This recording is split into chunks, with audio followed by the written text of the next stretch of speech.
The rain had just started falling when Nathan Carter walked into the small cafe in Portland, Oregon, holding his phone in one hand and the weight of the world in the other.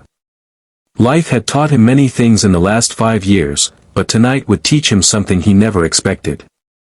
Because before the coffee on their table even cooled, the woman sitting across from him would quietly say something that would shake him to the core. She would say she wished he were poor. And strangely, those words would change both of their lives forever. Before we begin this story, take a moment to like, comment, share, and subscribe to the channel if you believe that kindness and second chances still exist in this world. Stories like this remind us that sometimes the most surprising words can lead to the most beautiful endings. Nathan Carter was 36 years old, a successful tech entrepreneur, and a single father to a 7-year-old boy named Oliver. From the outside, Nathan's life looked perfect. His company had recently been valued at millions, his modern home overlooked the quiet hills outside Portland, and his schedule was filled with meetings, investors, and opportunity. But behind that polished success was a man who carried a quiet loneliness that no amount of money could fix. 5 years earlier, Nathan's wife, Rebecca, had passed away after a sudden illness. The loss shattered him.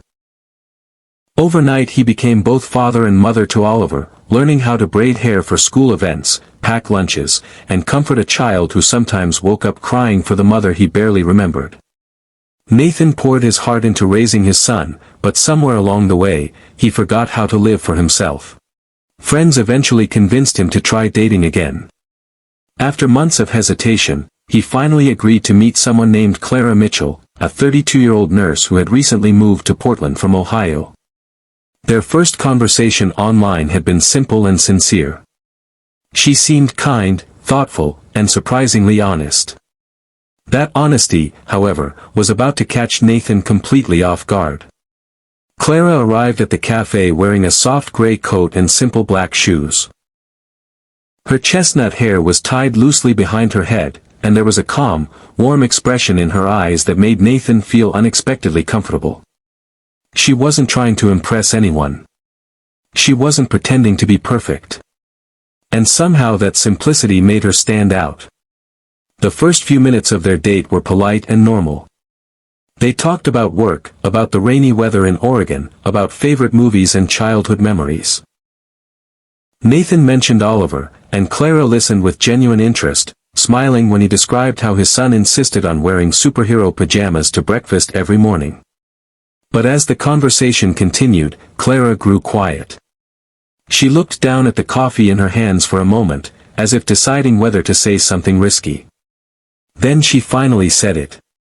She softly told Nathan that she wished he were poor. For a second, Nathan thought he had misunderstood. The words didn't make sense. Most people were impressed when they heard about his company or his success. Some admired it, some envied it. But wishing he were poor was something he had never heard before. Yet Clara's expression wasn't mocking or judgmental. It was sincere. Almost sad. She explained that growing up, her father had owned a small hardware store in a quiet town in Ohio. They were never rich, but their house had always been full of laughter. Her father worked long hours, but every evening he came home for dinner. He coached her soccer team, helped with homework, and sat beside her mother on the porch watching sunsets. But everything changed when the store became successful. Money brought bigger opportunities, but it also brought stress, long hours, and constant pressure.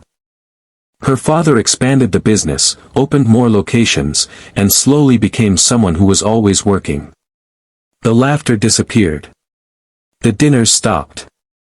By the time Clara was in college, her parents' marriage had quietly fallen apart. Money hadn't ruined them overnight, but it had slowly taken away the simple things that once made them happy. Clara said she wasn't judging Nathan. She simply worried that people who built big lives sometimes forgot the small moments that mattered most. Nathan sat silently, listening. Instead of feeling insulted, he felt something unexpected. He felt understood.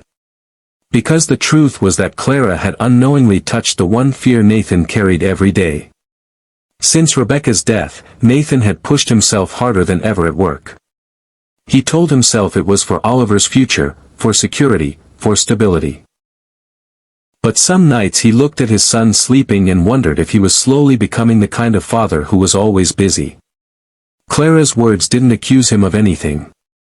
They simply reminded him of something important.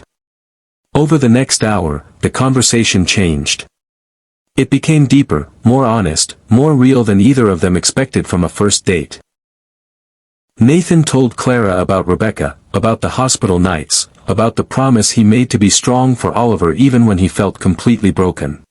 Clara shared stories from her job as a nurse, the long nights helping strangers through their most difficult moments, and how those experiences taught her that time with loved ones was the most valuable thing in the world. When the rain finally stopped outside the cafe windows, neither of them had noticed how late it had become. But something had shifted.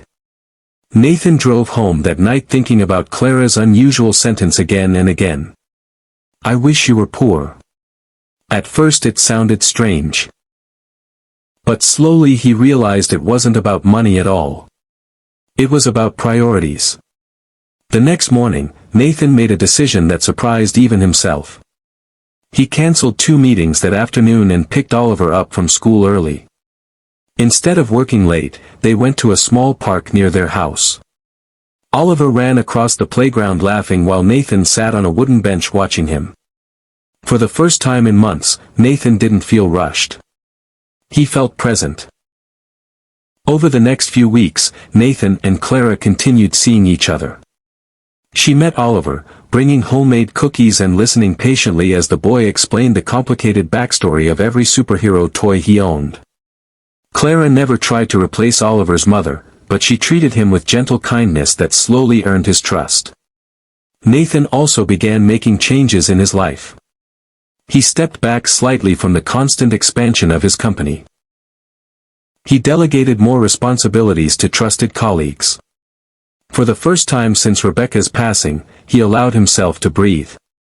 One evening, months later, Nathan and Clara sat together on the same cafe patio where they had first met. The sky above Portland glowed orange as the sun slowly disappeared behind the hills. One evening, months later, Nathan and Clara sat together on the same cafe patio where they had first met.